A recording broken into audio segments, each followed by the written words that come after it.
Mick Reevey. Eric Capone, good to see you, my bro. Same. What are the ABCs of football? This has been passed on by a few coaches, but the ABCs we focus on: angles, body shape, communication. Brilliant. I think, true intelligence, they say you can take something that's 30 pages and make it one sentence.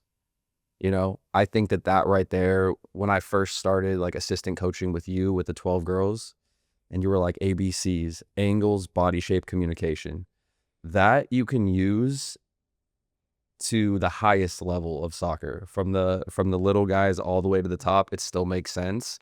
It still works. You're always telling the kids, like I hear it, find angles, find windows, what's your body shape, or they call it body positioning now, and communication, the ABCs, man. And body shape you can go about team shape. You're a great coach. You talk about layering it in, What do you mean by that? angles of support. So you talk about the window becomes how you come into the window, go change the angle again. Every pass, create a different angle.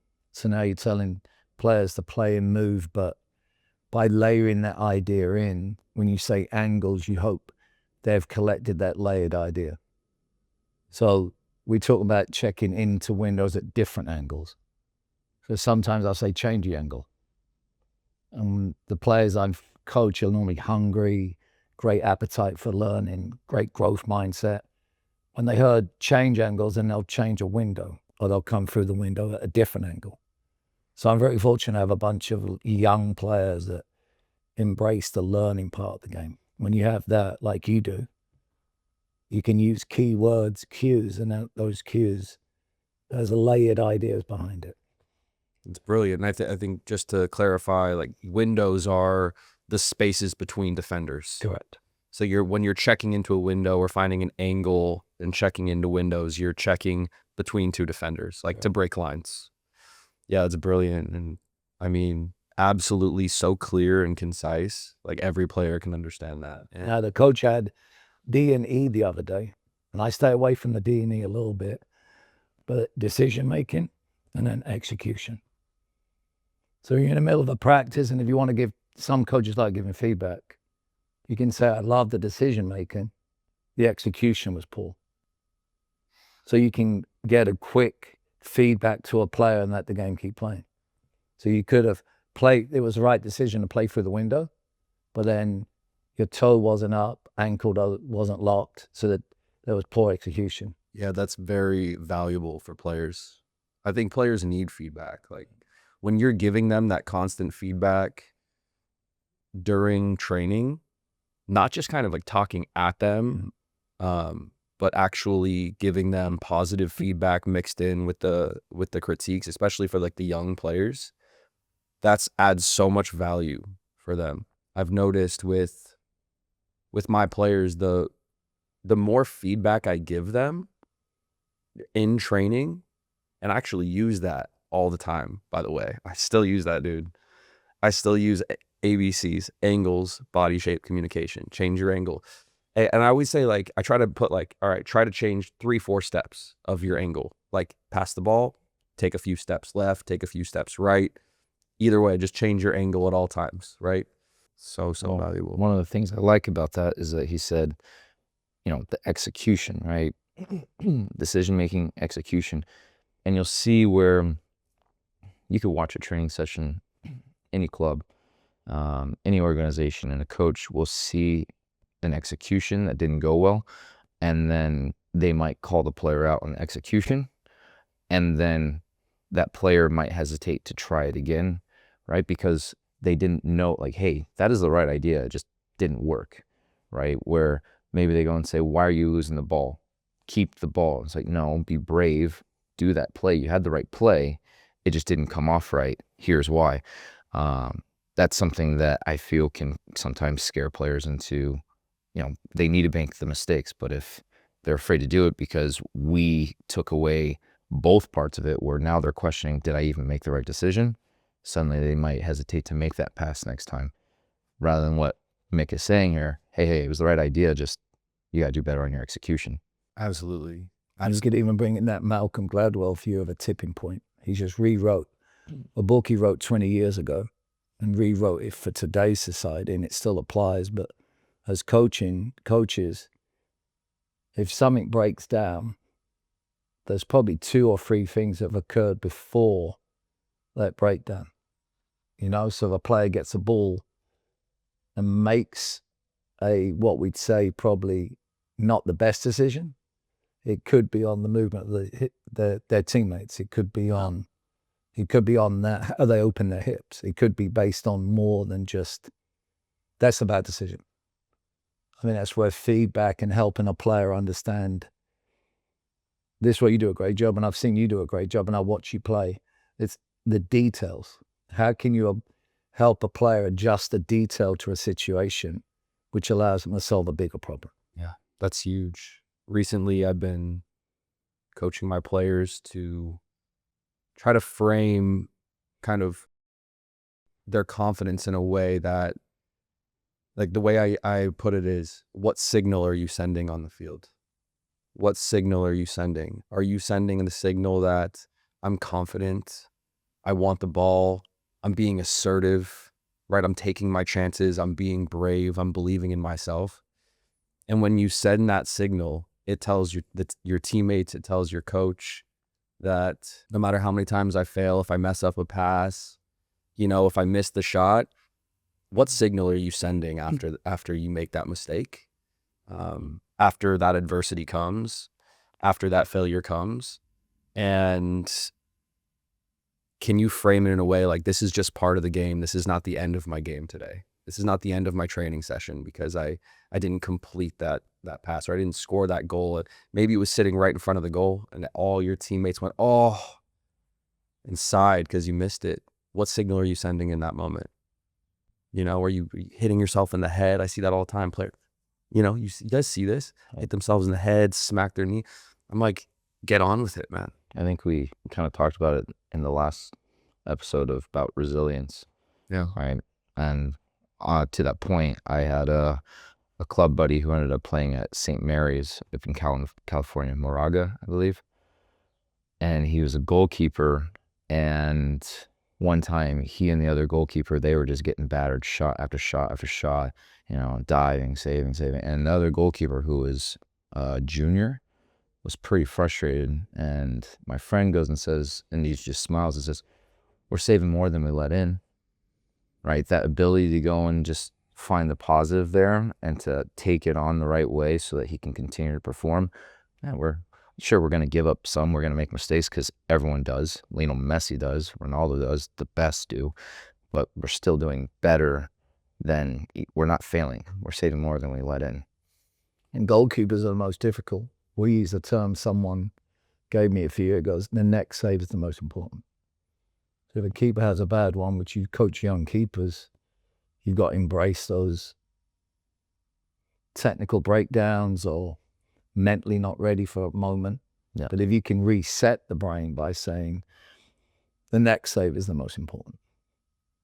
And I did that to a keeper the other day, and she's become, like you said, very resilient, because goalkeepers, if they go on the journey, have to be resilient. Yeah. They go all the way through it. But she reset, let one through her legs, then incredible save on a breakaway. We go down and score, get a tie out the game, and I brought the group in and said, hey, who do you think saved the day? They're like, the goalkeeper. I said, why? They said, she moved on and made the next save. The next save is most important. And I think you could say to players, we talk about all the time about the next play is the most important. That play is over, let's move on to the next play. Some way to reset the player, some way to get back to your core values, some way to get back to the ABC, some way to get players playing the way they want to play based on how they train, which both of you do. You know, let's get back to our training habits. That's one moment in time, let's move on. Yeah. I recently listened to an interview with an analyst from Liverpool during the Jurgen Klopp era, and he was responsible for help scouting Sadio Mane, Firmino, Mo Salah when they were building that era. Yeah. And part of what they looked at was the players they were scouting had to have in their past overcome some adversity. so that they knew when things went wrong, they weren't going to crumble. And it's very important to frame your adversity and the obstacles you go as part of your journey, and that it's not going to take you out, right? It's just part, it's not the end. And so you could see, I think Mo Salah used to take a bus and a train 5 hours to and from training. Sadio Mane, donated how much of his earnings to, villages in Africa. Firmino growing up in the favelas. These people built in have overcome so much adversity. And I think it's interesting that now, even at the highest level, the analysts for professional teams are looking into your history and making sure, hey, this guy knows how to overcome adversity. These are the players we need on this team. Newcastle just beat Liverpool 2-1 in the League Cup. And the centre-back for Newcastle, I can't remember his name right now. It's Dan Burns. Dan Burns, yeah. He scored an incredible header. Yeah, it was amazing. But he had scored one other goal at Wembley. And it was for Salford, a non-league team, when they were trying to qualify for a league higher. And he spent a life in non-league, came back, and he just got pulled up to England squad, the second oldest player to be pulled in for his first cap. Oh, he did all that, I believe, after being let go by Newcastle when he was younger. Being a massive Newcastle fan. So Newcastle said, hey, we don't want you. And there's a great letter on Instagram that his dad wrote him after going into the cup final for his inspiration. It's a fantastic letter. And here he is walking there to watch his son play. For a club that he loved and grew up with. And his dad's a Geordie. Yep. First trophy in 7 years. Yep. Yeah. Resilience, the ability to leave your boyhood club and still believe that you can make it, and then make it and be there to beat Liverpool. It was a great header too. Yeah. Great header. So if you're going to build your perfect soccer player, you almost want to build failure at a young age into development.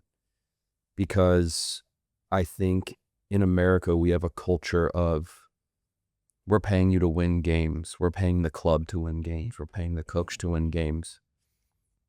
I think the wisdom that they have in Europe is that they build failure into the academy system.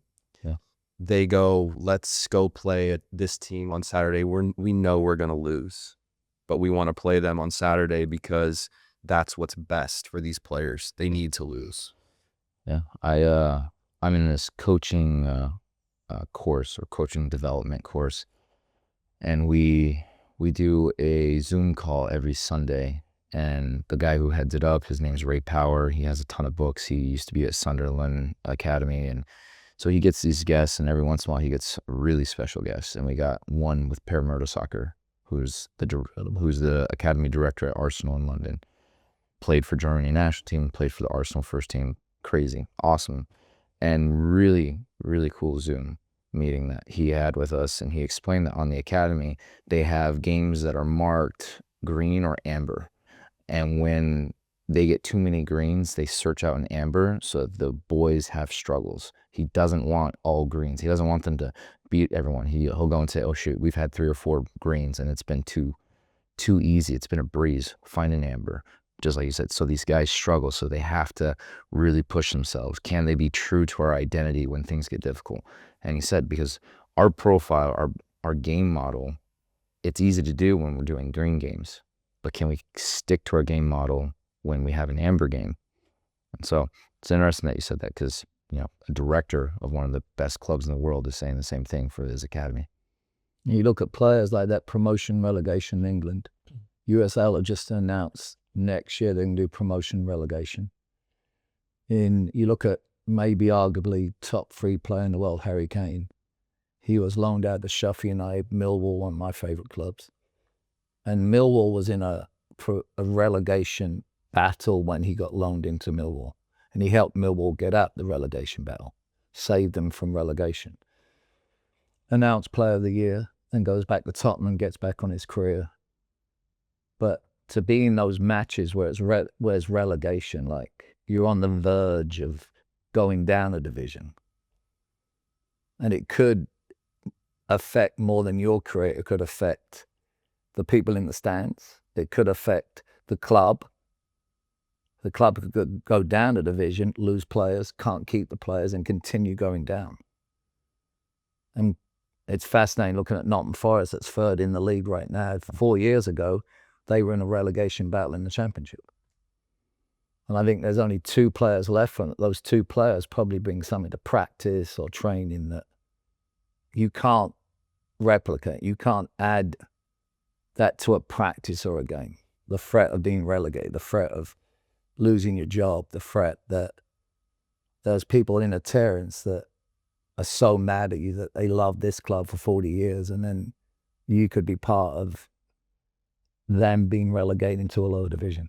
You can't replace that. Yeah, and as the best player probably on that team. Well, MLS Academies, you look at it, that's where you should probably send your best 17, 18-year-old MLS players for a loan to Plymouth right now, bottom of the Championship. Derby County's right there.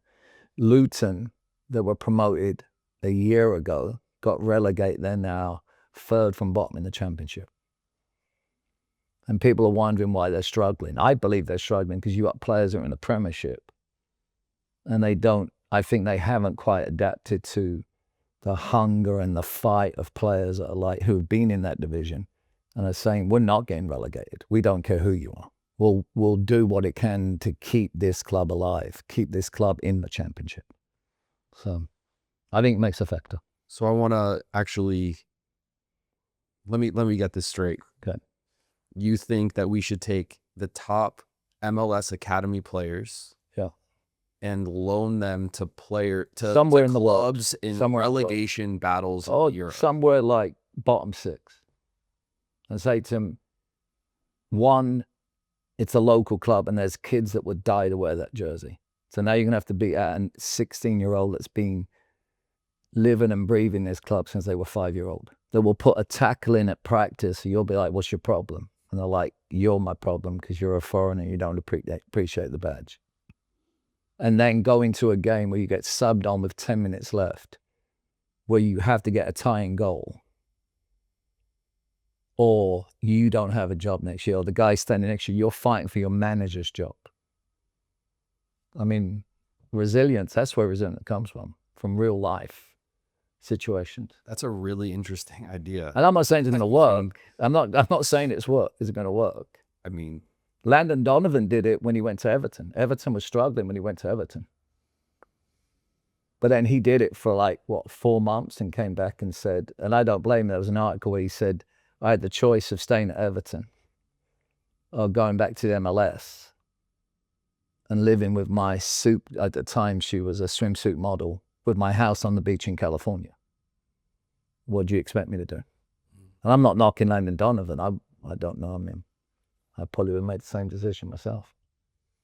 Let me throw this stat at you and see. I want to hear your opinion on this. MLS revenue was $1.2 billion last year. They only invested $100 million into their academies. Spain, $180 million into their academies. That's on the books. Probably more. Germany, $200 million. England, $220 million. Respectively, 12 to 15% conversion rate to professional soccer from those academies. In America, 100 million, only 2% of the players that go through the academy system are making professional debuts. Why? He's wanting you to answer that one. I don't know. I think we both got. I mean, my personal answer is Brentford got rid of their academy 3 years ago. Now, I'm not sure, I don't want to be quoting this, but I think they had to reinvent their academy when they went in the Premiership. That's part of being in the Premiership, having an academy. But in the Championship, they decided that the academies wasn't financially where they want to go, and they were taking it. They were owned by, they came all the way from League, it's not called League One, but 3 divisions below the Premiership. And it was owned by a gentleman that runs a huge booking company in England. And so he started doing odds. He started doing stats, kind of like local now's Moneyball. So he would do stats on everything. So a certain player reached a certain age, they got to go, regardless. So if a player reaches their peak at 28 and he considers it, the stats say it, sell him. So he believed that the academies didn't reproduce enough. So he'd rather use that money on buying players, put them in the reserve team and training in the reserve team and then pushing them into the first team. Okay, so is it so? And then also the money on those pro teams in Europe, a lot of it is based, like you see Chelsea sell Conor Gallagher. Why would you sell Conor Gallagher? Because it's pure profit, and now you're in the academy. Now you're in the money market, yeah? Now you're doing it for money. You're not doing it for development. You have to make sure you don't get fined. Yeah. Man City with 22 charges. Everton got deducts 12 points. Now they get relegated because of it. So in the US, MLS controls everything. So if you're a young MLS player, you can't go anywhere without the league deciding where you go, agreed? The club and the league. On the big picture, if you're a young player, go USL. Well, after 2 years, you can decide where you go. Your agent can fly you around, talk to people. If you're in the MLS, you're restricted. Why? So to me, if you're MLS, you should put more money in, but you're controlling it. So that 100 million, that money that probably should go into the academies to scout more and more players is probably going into someone's back pocket or creating an administrative position for someone. But you're right in the fact that more money should be put into American academies, I believe. Because do you think they should all be paid for? Should academies all be paid for? Well, I don't know that stuff, because I know that even in Europe, they're not all paid for. They're not all paid for. We got into a discussion the other day about, they were like, well, Europe's all paid for. I said, well, it isn't, is it? No. Go to Manchester, and they were in a war about 4 years ago with a 10-year-old player. Yeah. And they were recruiting the family by saying, we'll put that kid in a private school. And Man City came back and said, Man United offered the private school $15,000 a year. Man City came back with, we'll pay for the school and we'll give you parents health care. So yeah, it's not all the same. I know a guy who's in the academy at Arsenal coaching, and he was talking to us after we were driving back from the coaching course we were doing. And he said, yeah, there's a few good players, but unfortunately, they're probably going to lose their scholarship and they'll have to go find something else. Like we can't give all of them scholarships. And so it's not free. Like, you have to earn those scholarships if you're going to try and afford playing at Arsenal Academy in London. And if he's working at academy, interesting question is what I've been told is, and I don't know if it's true or not. The coaches in the academies in Europe are paid nothing. Like, they laugh at what we're paid for compared what they're paid for in the professional academies in Europe. They do get paid, but not. But they have to go through a year or two of complete volunteer. Yeah. And put in that time to prove that they're going to be there. And but even when they get after 2 years, do you think that pay is equivalent to? No, not at all. With most, isn't it? No. So what's more important? But we sit there, don't we? And we say coaches of 8 to maybe 12-year-olds or 13 that's the core development point. I mean, if you went to a teacher, they'd probably tell you that's your core. You create stuff in that core growth period. But the coaches in England, they're probably getting paid the less out of that group in England, in those academies. And that's actually interesting, because that's one argument I had when I was over at a different club. It was when I was talking to that director, my thought was, okay, you should have the best coaches coaching either the U8, U9, U10, U11, and so on, or coaching the second and third team, because they need coaches that are able to teach the game well. And they need coaches who can figure out the little details, especially the U8, U9, U10. I even said that those coaches should be given more money than the coaches who have high school kids. One, because they do it the whole season. They don't get a high school break, and they are having to teach a lot more. Because you and I have the boys that you had last year, right? I don't have to teach them as much as I have to teach the 2015 kids, right? The 2009 kids, they know a lot of the stuff already. I mean, they learn from you, they learn from other coaches. I don't have to teach body profile. I don't have to teach how to scan. I don't have to teach how to find split. I don't have to teach overlaps. I don't have to teach any of that stuff. They know it already. I just have to remind them if they get lazy on it. 2015s, 2016s, whoever it be in those ages, you have to teach that and constantly remind them, hey, remember, hey, remember, hey, remember. Yeah, last night in training, we were doing 2v1s to goal. And so for the defenders, it was how do I defend a 2v1? And the interesting thing is, like, halfway through training, I realized that completely changes depending on proximity to the goal. Mm-hmm. So I'm teaching one way to defend about 30, 40 yards from the goal. I'm like, all right, you want to have your body shape here. You want to have your facing the defender, the extra overlapping offensive player, excuse me. But that completely changes as you get close to the goal. You want to cut off the shot and push him outside, and it doesn't really matter. And I was like, so those kind of little details that you have to teach the younger guys because they really don't know. And even as a coach, it just keeps you so sharp because I've been used to coaching the older age groups for years now. And so with the little guys, I'm like, man, I have to remember every little detail matters. Even to, okay, if you're defending 10 yards further up the field, it's a different strategy than if you're defending around the box. And so, you know, just to touch on that point though, with the academies, it's like these players think at 12 years old that once, if they join an academy, like they've made it. Like it 100% is true. The starting line. Yeah. They made it to the starting line. That's right. Yeah. And if you get into the starting line, that's a pretty big achievement. If they can hear the gun go off and they can start the marathon at least.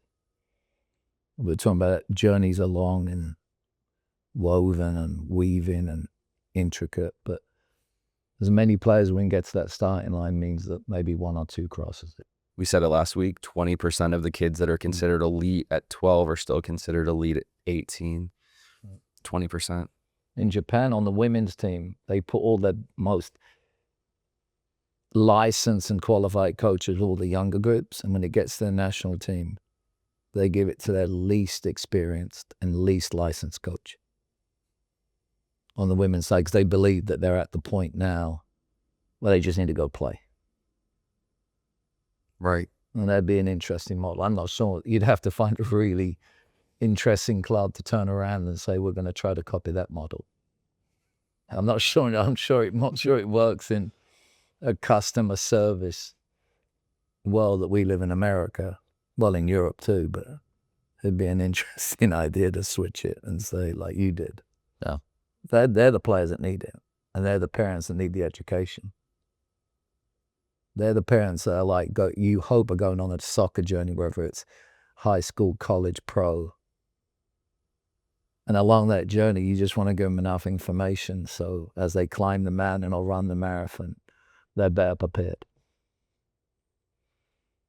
I heard recently from a friend who's in close contact with San Diego FC, the new academy, and they were building a 12s and 11s program, and they realized that it's not going to work out, and they're going to completely X out 11s and 12s, and they're going to start with 13s and 14s, not because of just the players, because they want to go in early and start educating the parents.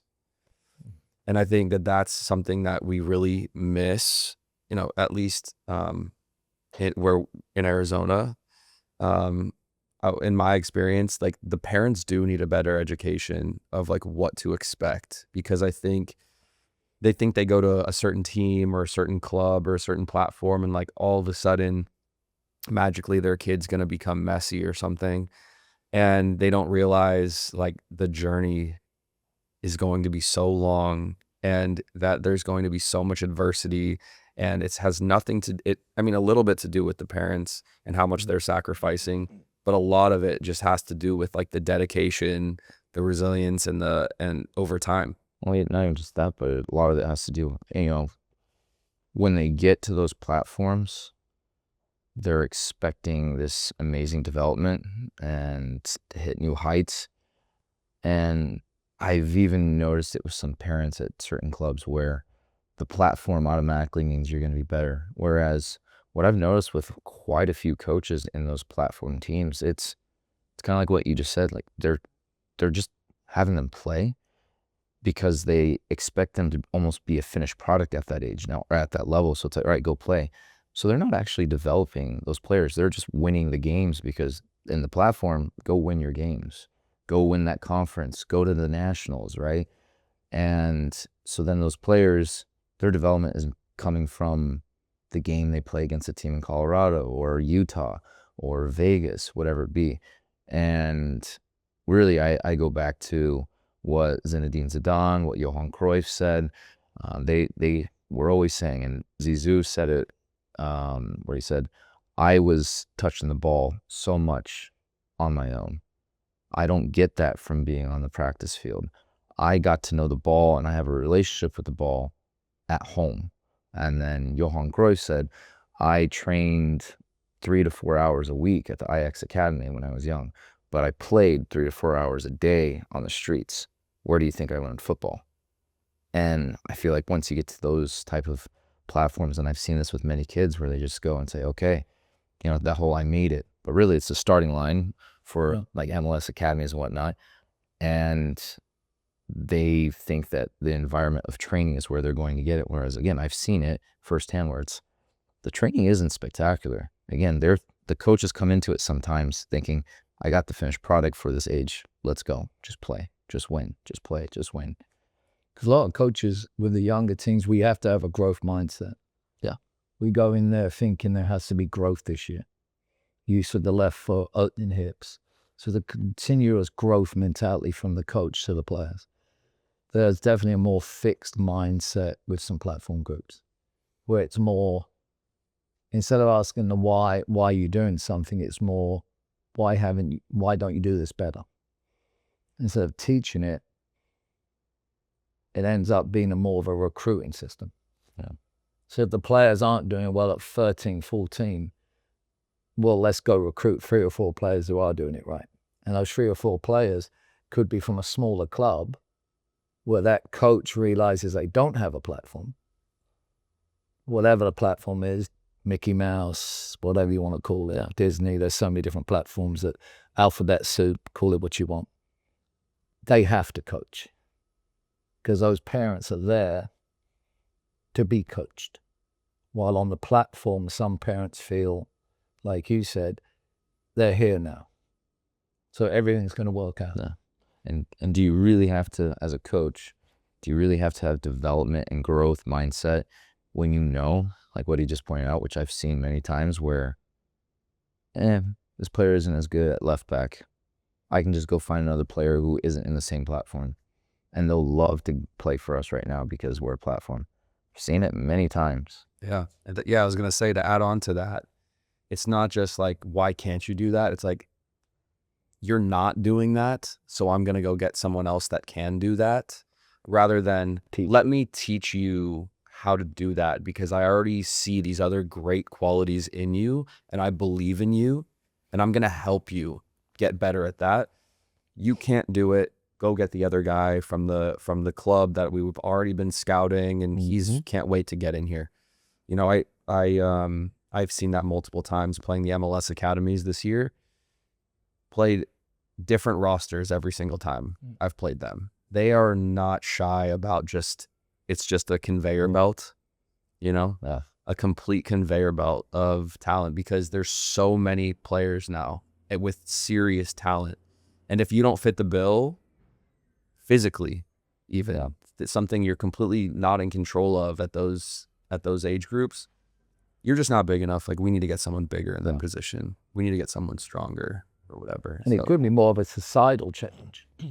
Like, Philadelphia Eagles win the Super Bowl, and one of the key things they thought they did better than other teams was the development of their draft picks. And I would say the MLS teams that do a great job of drafting that young 18, 19-year-old are probably doing better than other clubs that don't develop those draft picks. They think they're set, or they think they've got problems, they pass them off to someone else.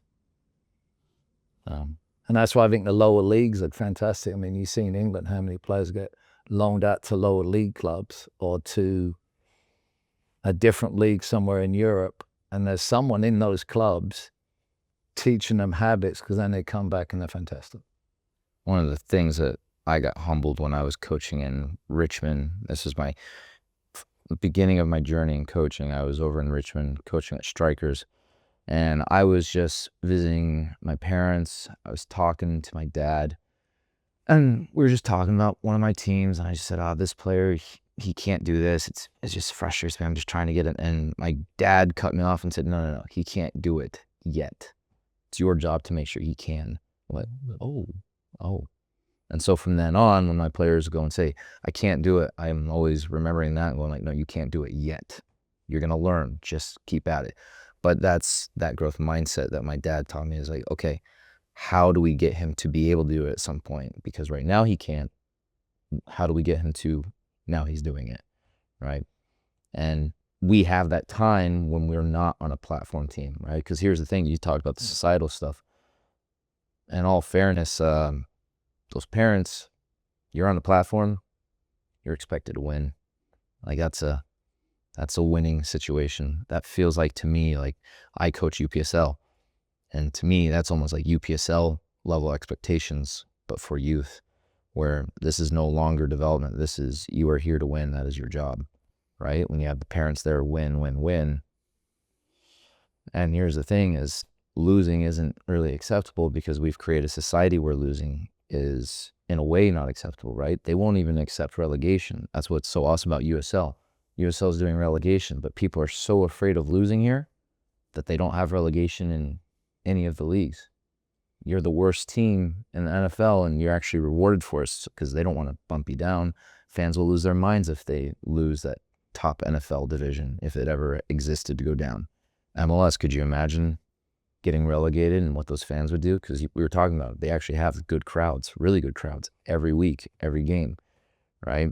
So they protect themselves from the ultimate losses, right? So because they're always having that I need to win mindset, and the society has now set up a situation where no one is able to actually truly lose. Like what Mick said at the beginning, your team gets relegated, your whole life changes, right? You might lose your best player. You might go and say, "Oh no, the star player that I've grown up watching for the last 5 or 6 years as a kid is now being sold because we got relegated and we can't afford him." Or he wants to continue playing in the Premier League, right? You're never going to see that with, let's say, Philadelphia Eagles, since they won the Super Bowl. What if they finished last? They get rewarded for it. They get a higher draft pick for finishing last. So now they're rewarded for that. And now the fans are able to say, "Oh, something positive came out. We won the draft pick." Always winning something. So, I mean, San Antonio Spurs got famous for tanking. They drafted David Robinson. No, they had a player before, and they had a great player, got hurt, and they just tanked the season so they could go and then draft. And that Tim Duncan. So at some point they had Tim Duncan and David Robinson on the same team. So they got rewarded for having the worst record in the league. but they could do it because there's a limited loss. Yeah. I want to touch a little bit, though, on what you said about you can't do it yet. I think a lot of our limiting beliefs come from our childhood. And that's why I think coaches are so important, because we can help move kids past limiting beliefs early so it doesn't become something that limits them for their whole life. And I think a very common limiting belief is I can't do it. I think that that's very universal. I think kids everywhere around the country and around the world believe that they can't do it. So to tell a kid that you can't do it yet is very, very, very important. In my opinion, from my experiences, confidence and believing you can do it on the field and sending that signal is technical proficiency. If you want your touch at your feet and it bounces 5 feet away from you, that's not going to give you much confidence. Yeah. So you talk about Zinedine Zidane saying The ball was always at my feet, the relationship with the ball. He was building that confidence based on his technical proficiency, because what he wants to do with the ball gets done. Yeah. And so now all of a sudden he's confident, right? I see incredibly gifted physical players all the time that are faster, stronger than the best technical players, and they have half the confidence because they can't do what they want with the ball on the field. So if the barrier to I can do it is just putting in the hours, working on your technical ability in those foundation ages 8 to 12 years old. I'd even say putting in the hours, like Johan Cruyff said and Zinedine Zidane said, they were doing it on their own. And this is crazy coming from someone who people want to do one-on-one sessions with me, but I'm saying it. I never did a one-on-one session in my life as a kid. Never. I never did one-on-ones. Why? Because I believe that imagination is better than instruction. Hearing a coach go and tell you, all right, do this, isn't as good as when I was a kid, being in my front yard, getting home from school, putting my backpack right at the door, pulling the ball out, and then setting up a cone and just practicing the scissors over and over again. And yeah, this will sound like I'm a nerd or I'm just being silly, but I would go for 2 or 3 hours doing the scissors, imagining I'm playing for the U.S. national team, going against Brazil, thinking I'm beating, Roberto Carlos during those days, putting it in upper V, scoring the game-winning goal in the World Cup final, again and again and again. And then, like, that imagination drives you. You have fun with it. You're thinking about that. You're dreaming. And that's how I got a lot better technically than a lot of my teammates growing up, because I was spending hours on my own. I think you can recreate it. Yeah. I think you have to just decide that a primal model should be, me and another coach have changed it. We don't get money for it. We'll spend 30 minutes with a kid. We'll show them 2 cones, show them different ideas, cuts and turns they can do. Send them videos of stuff they can do and say, go away for 4 weeks. And then come back in 4 weeks and let's do it again. Okay, add this now, go away again. And I just added a player to my 15 girls, and the first thing the mum said, and she's from Holland, was like, she can do it in the backyard. I said, 100% agree. Here's the cones. I'll send you the links. And that kid for the last 4 weeks has just been working by herself in the backyard. 100% agreed. Yeah. I think taking the privates, the parents, it's almost like a survival mode. I'm just trying to survive at the level that I'm at, and I'm gonna, pay this coach. It could be comparison too. Right. We definitely, parents, their weakest point is their child. So comparison is the worst. If we both have children and you say, hey, I'm going to take my kids to this private and they're going to charge $1,000. I sit there for a while and I sit on it, try to sleep and go, well, I probably need to do this. And the comparison of what your child is doing to what my child is doing, I think someone said the best, comparison kills all joy. It kills joy of parenting, kills joy of the game. Don't compare, man, if you can. Like, once you feel like you're in that point, stop it. Do what you did. Tell your kid, let me contact the coach. Let me get videos. Talk to Eric, and Eric will say, hey, go. There was an Instagram video the other day that I think it was Van Persie. And they said, why you were so good with both your feet? He said, I found a wall and I hit left foot, right foot by myself for hours. I stopped doing privates this year, and we've talked about this. And look, I'm not saying that I'm better than anybody or I'm too I'm not to saying do privates, but people I'm are just doing saying, privates, they feel great. But Otherwise, are doing it. I stopped doing it this year to focus more on like my tactical learning. And then also I realized that exactly what you're saying, that the kids that are not there they're not there just to try to survive. They're in a creativity mode and they're in a flow state because they love the game so much. Those kids are improving way more, the ones that play on their own. Like the ones that are training on their own have more joy. And I think that they also improve tactically more, not just technically. Whereas like if you're having a kid out and he's doing cone drills and his parents standing right there over their shoulder and you could tell it's kind of like a transactional experience. I think what's really transformational is like you go watch a game and now all of a sudden you're understanding tactically like the kind of moves that work in what areas. And now you're setting up the cones by yourself and you're like, I'm going to replicate what I just saw on that field. You're getting tactical learning through your imagination and you're getting technical learning through getting the touches.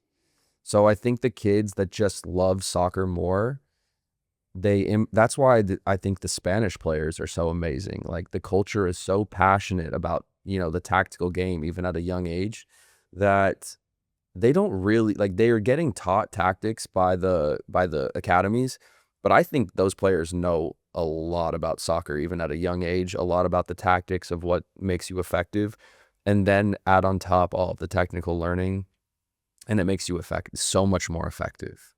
Yeah, I mean, I lived in Rio de Janeiro for 2 years, and you hear those stories of the kids that play with the scrunched up, grocery store bags, and then I got to see that many times walking through the favelas, and just like even in the areas that aren't favelas, the sidewalks are all, you have to look down and see where you're stepping, because okay, now no joke, you'll be walking here and then the next step it's that high and you're stepping up there.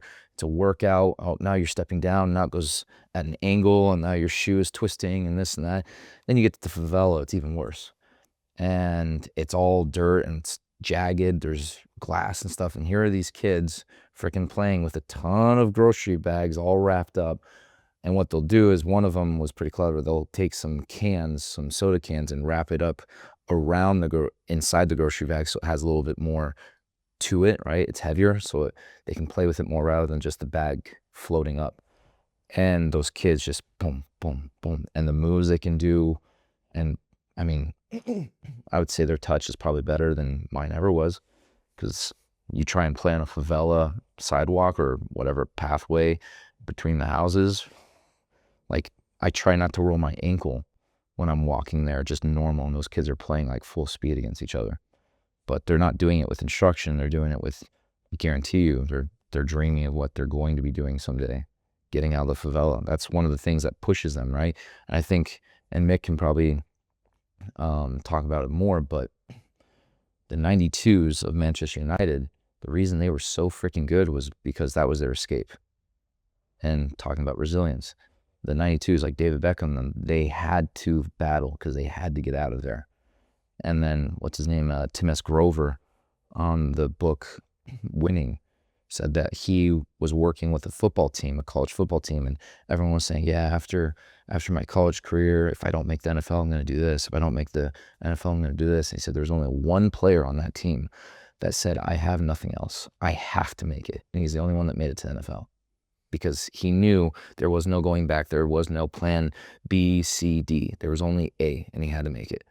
And that's how those Brazilians are. That's how that 92 Manchester United group was. Like, no, I have to make this. I don't have a choice. I gotta freaking fight for everything. I don't think you can teach that, can you?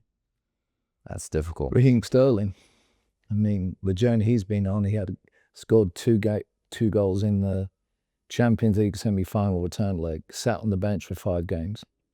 The press kept saying, there's no way Sterling's back on the team. Sterling mentally must be gone. He used to go, his mum used to clean the changing rooms at Man City. That's how he'd walk around with his mum, single mum. And he promised his mum, he goes, you won't do this anymore. I will find a way. I mean, motivation. No. The motivation of saying, I've got a single mum that's cleaning the changing rooms of these famous players, but I'm getting out. I will get out of this. I mean, the only way you repeat it is by sending players to play against these players. By sending them to, I mean, without sounding crazy, send them to play the street kids of Brazil. You'd probably have, it'd be difficult, but keep putting players in that environment. You know, the only experience we have in Arizona is to go to the Bimbo League. Back in the day, if you want that experience, if I want to make Eric a better player, I was like, we're going to the Bimbo League. When? Saturday. What time? I think 2 o'clock, but make it 2 till 5. They're like, why? I was like, we're going to turn up.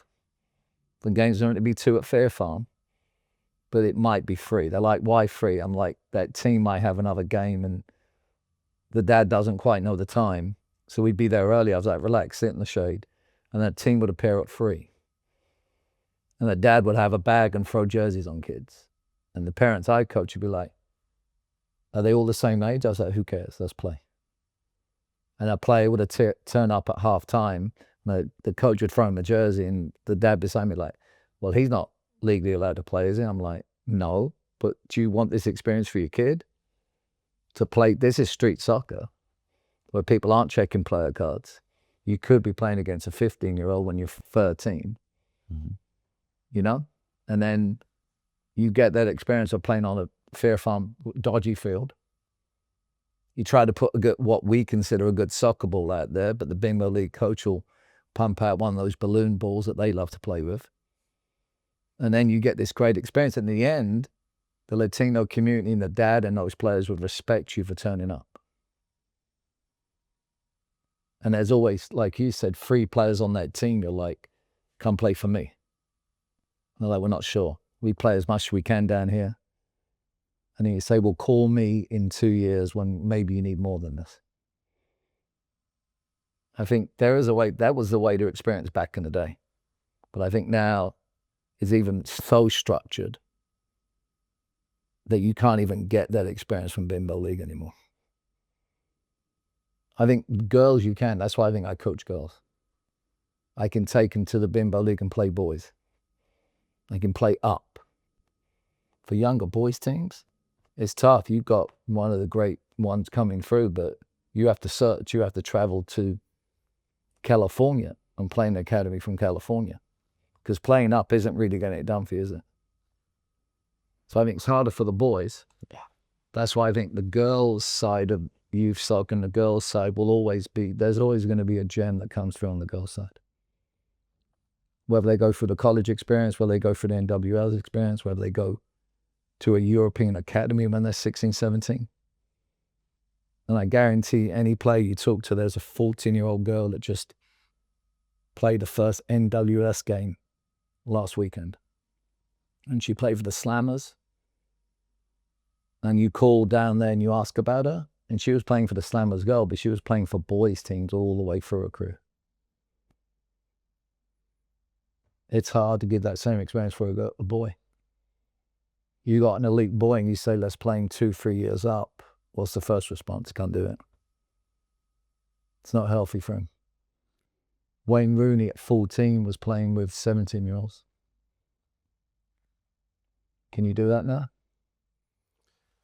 The parents won't let it, because I think in some way they almost see their kid as like such an investment. But the parents won't let him. But even if you wanted to do it, is there an organization or a group that would allow you to do it? I'm playing the 10s tonight. My 12s are playing the 10s tonight. But you're creating that. But I also have players that are like hitting me up like, I'm not going to be there tonight, coach. Like, why? Well, you know, whatever excuse that it is. I mean, we don't want them playing against that big of kids or whatever it is. But in my opinion, playing up offers so much value. You learn how to play. We play 90% of our schedule against big, strong, fast teams a year up, like really quality teams. And technically and tactically, we've won 90% of our games this year. So the best players do find solutions for that problem. High-level coach. But you cannot replicate the speed of play of playing up. I can't replicate the atmosphere of my girls playing boys. So this weekend, my girls are playing boys. And the first response from my parents, frankly, is, great, let's get it done. Playing up, they understand it physically. We get hit, and every time I'm like, you know why we play up? Don't ask for calls. Get up. If you don't want to do this, it's okay. You have a journey for your players. You have an incredible journey for your players. This is, I believe, what's best for my kids. Trust it, or the great thing is there's other people that will take your kid on a different journey. Why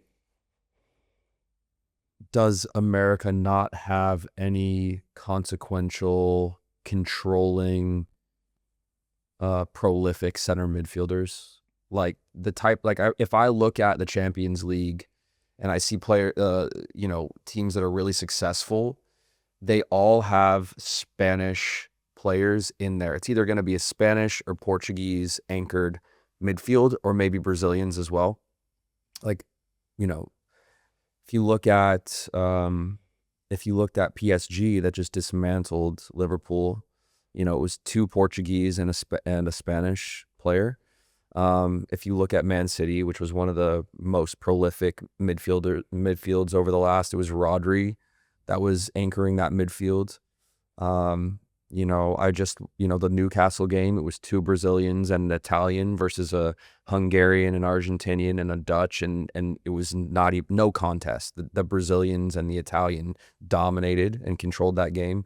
Why are the Spanish so efficient at creating controlling players that can be so prolific in the midfield, and America can't? Like, where's our Iniesta? Where's our Rodri? Where's our guys?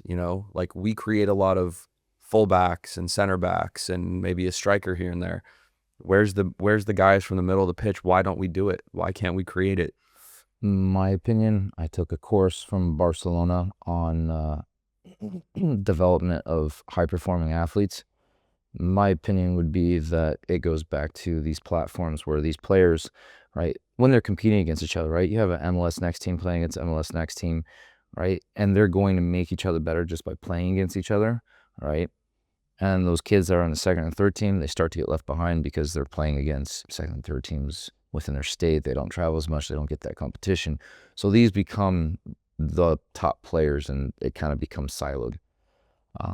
That course explained to me that when you are going and demanding, or you're being very, like, almost like a drill sergeant, like, you got to do this, you got to do that, and the player listens, they're actually quicker to do what you tell them. Like, it goes into the brain. The reaction time is like 250 milliseconds for it to click, and they go, okay, yeah, okay, got it, and they go. If you are going about it a different way, where you go and you let them fail, and you're not joysticking, you're not trying to be so obsessed with winning, and you go and instruct them, it takes 2 times as long for them to actually take it in. It's around like 560 milliseconds or something like that. And what Barcelona realized was that, yes, you might get the results in the beginning by being that drill sergeant that is almost putting fear in them by saying, you have to do this, you need to do that, you need to do this. But they also looked at what happens to the brain of those players. Yes, they get those results. They know, I have to go here, I have to move there, I have to pass here, do this. But they aren't as good at problem solving. They're not creative. They're not able to get themselves out of situations. Whereas the players who were given freedom and a loose leash on it and able to decide things and make a lot of mistakes, then they looked later on down the road, their problem solving was so much better because they weren't so restricted by their thought process that other players had. So I feel like that's one of the things. I think Spain, of what I've noticed when I researched them, is that they let their players develop in that way where they become better problem solvers. They become more creative in their problem solving. Whereas I feel like, again, with those platforms, because we're so obsessed with winning, those platforms sometimes cause players to be very strict thought mindset, because it's, you got to win, you got to win. What are you doing? Do this, do that. I mean, tons of rondos. You look what teams, you got Brazil as individual. I think it's a combination of rondos, and you keep giving them different looks, different bumpers, different targets, different colored jerseys, very much Johan Cruyff and the 4 teams, like 4v4+4, but how you do it is up to you. So you're constantly giving them, and if they're doing it right, you don't have time to stop it, do you? Maybe a water break, go, hey, next time you saw that, turn your hips, let's go and do it that way, but let's get back into it. It makes them more instinctive players. And you look at the one player that could do it is probably Gio Reyna, and he got kind of affected by his mum and dad with the whole drama. That's a whole different story. We're talking now about that. But his dad, Claude Reyna, he was probably a legit free-falling 10 or 8 that the US national team, before him, Tab Ramos. Tab Ramos was a true midfield genius in what he did. You know, if he doesn't get sent off in that World Cup, you know, like different things happen. So like Pablo Mascherano came from Thunderbird High School. Dad was from Argentina, played at North Carolina State. He got sent off in the World Cup. Before that, he was a true six, but his dad was from Argentina. Went for the Luis Dabo School of Thought, where it's 45 minutes of juggling and skill, whistle blowing, Joe Stuck teaching them moves and juggling, and then 30 minutes of small-sided games. You know? And I think there is players that do get developed that way, but I think we come back to what you said, but then we have to be careful to get squashed out of them. And the coach starts making them, molding them in a way instead of using that clay to release the ideas. Jude Bellingham, street player from Birmingham. Birmingham FC. And then who's the next player coming from? His brother. Both street players growing up. The young Man United player, 17-year-old. And then in England, the biggest trend is to go back to my neighborhood, Lewisham, Southeast London, Croydon. That's where all the creative players are being created because they've got cages there. And these kids go into cages and play. I think the best example was like 5 years ago, was a group of Lewisham kids. Arsenal bought their academy down there. The Lewisham kids beat them, I think, 14-0. And the Arsenal scouts said, yeah, we need you six to come play for Arsenal. So I think most clubs are doing that. Now they go down. The question is, when do you take them? Leave them longer. Because it feels like there is coaches that are squashing. You can squash brilliant. You can squash the street mentality. Why not find a way to keep the street mentality, but add it to the environment? And I think you're spot on. What happens, I think, in Spain and in some countries, they just let that player play. Yeah. So I think there's so much value in having a large portion of your early development be uncoached. Amen. Player freedom is very, very important. Whether it's going in your backyard, being creative like you were, and you do need constructive practices, but then you need to send them away. You need to send them away at some point and say, play futsal, go play pickup ball. We talked about one of the greatest players I've coached that came through and you played against, Nico DeLong. And people that say, why is he so good? I would be coaching games and his dad would be coaching. His dad just passed away. Fantastic, great guy. But I would go to games, I'd be coaching a game and Nico would be on the sideline from the age of 8 to 12 doing pickup games with like kids. I'm like, is that your boy? He goes, he'll be fine. I got a coach. He's just going to play some pickup games for an hour or two. And probably my son, Miles, that was his probably greatest experience for playing soccer. I talked to him, he'll talk to me about it now. He'll be like, is Nico going to be at the field? I'm like, yeah. He goes, can I go with you? I'm like, yeah. And he'd walk out the car and goes, I see Nico, I'm gone. And he would just go over there and play with Nico for 2 hours in pickup games with Travis. And so I think there is an environment. It just has to be encouraged. Brilliant. Mick Reevey, appreciate you so much. Zach, Appreciate you. Zach, good work. appreciate you guys. Let's do it again. Sounds great. All right, thanks guys.